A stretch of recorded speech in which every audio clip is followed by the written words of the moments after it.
வெளியே கிளம்பும்போது ஒரு அறுக்கும் புல் கூட யாரும் எடுத்துன்னு போங்க. உங்களுக்கு மிகப்பெரிய கவசம்ன்றது ஒரு அறுக்கும் புல்.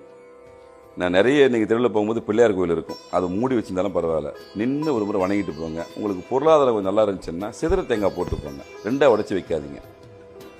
ஏன்னா இது ஒரு சில விஷயங்கள் பிரச்சனை தீரணும்னு நினைக்கக்கூடிய கேரக்டருங்க. எந்த பிள்ளையாரை பார்த்தாலும் பிள்ளையாருக்கு சிதற தேங்காய் வச்சுட்டு போங்க, ரெண்டாக தந்து தயவு செஞ்சு வச்சு வைக்காதீங்க. அது வழிபாட்டு முறை வேறு.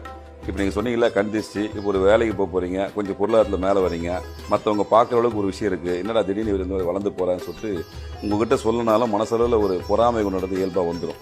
அப்போ நீங்கள் செய்ய வேண்டிய விஷயம்தான், எங்கே கிடைச்சாலும் ஒரு அறுக்கும் புல்லை கூடவே எடுத்து ட்ராவல் பண்ணுங்க, முதல் விஷயம். ரெண்டாவது விஷயம், பிள்ளையார் எங்கே பார்த்தாலும் அவருக்கு ஒரு சிதற தேங்காய் வச்சு ஐயா பகவானே நல்லபடியாக காப்பாற்ற சொல்லிட்டு போனீங்கன்னா உங்களுக்கு எதிராளின்னு சொல்லக்கூடிய நினைப்பு அவர் மனதால் நினைச்சாலும் சரி, வாக்காளர் நினைச்சாலும் சரி, அவருக்கான துன்பமான நிலையை நீங்கள் இந்த தேங்காய் உடைக்க தெரிஞ்சுக்கலாம். இன்னொன்று ஆளை ஐடென்டிஃபிகேஷன் பண்ணிடலாம். நீங்கள் இந்த சிதற தேங்காவை கண்டினியூவாக